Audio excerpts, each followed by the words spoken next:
പക്ഷേ ഇവർ ഫ്രീ ആയിട്ട് തരുന്ന ഈ ചായ ഒരിക്കലും കുടിക്കരുത്. ഞാൻ എന്തായാലും 8ന്റെ പണി കിട്ടും 100% ഉറപ്പാണ് കേട്ടോ. അല്ലേ ഞാൻ പറഞ്ഞുതരാം.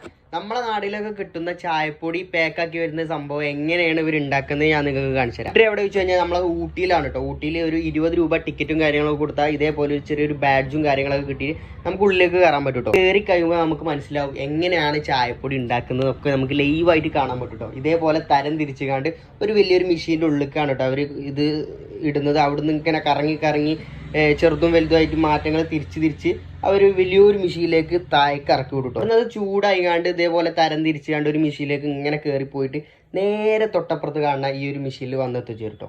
ഈ ഒരു മെഷീനിലേക്കാണ് കേട്ടോ എത്തുന്നത്. ഇവിടുന്നാണ് അതിൻ്റെ എല്ലാ കാര്യങ്ങളും പ്രോസസ്സും കാര്യങ്ങളൊക്കെ ചെയ്യുന്നത് കേട്ടോ. ഇത് നേരെ വരുന്നത് മെഷീനിലേക്കാണ് കേട്ടോ. ഇവിടെ നേരെ പൊടിച്ചിട്ട് ഇതേപോലെ ഒരു അരിപ്പ പോലത്തെ ഒരു സാധനം, നമ്മുടെ നാട്ടിൽ അരിപ്പ എന്നൊക്കെ പറയും, ഇതേപോലെ ഒരു സാധനത്തിൽ ഇങ്ങനെ പൊടിച്ച് തരം തിരിക്കൂട്ടോ. അത് ചെറുത് വലുത് പറ്റ സോഫ്റ്റ് ഉള്ളത് അപ്പുറത്ത് നേരെ പൊടിച്ച് പാക്കാക്കി വരുന്നുണ്ട്. ഇത് കുടിച്ചു കഴിഞ്ഞാൽ 8ന്റെ പണി എന്താ കിട്ടണമെന്നല്ല നിങ്ങൾ ആലോചിക്കണമെങ്കിൽ ഈ ചായക്ക് പെരും ടേസ്റ്റാണ് കേട്ടോ. അതുകൊണ്ട് 4-5 പാക്ക് ചായപ്പൊടി മുടങ്ങാതെ ഇവിടെ എന്തായാലും വാങ്ങും. ചായ കുടിച്ചു കഴിഞ്ഞാൽ ഇതിന്റെ ടേസ്റ്റ് കാരണം ഒരു 4 പാക്ക് എന്തായാലും വാങ്ങാതെ ആൾക്കാർ ഇവിടുന്ന് ചുര ഇറങ്ങൂല കേട്ടോ. ഇത് നേരെ നമ്മൾ പോയത് ഇവരെ തന്നെ ചോക്ലേറ്റ് നിർമ്മിക്കുന്ന ഒരു ഫാക്ടറിക്കാണ് കേട്ടോ. ഇതേപോലെ തന്നെ കയറുന്ന സമയത്ത് നമുക്ക് ഇത് 3 ഐറ്റം ചോക്ലേറ്റും കാര്യങ്ങളൊക്കെ തരും കേട്ടോ.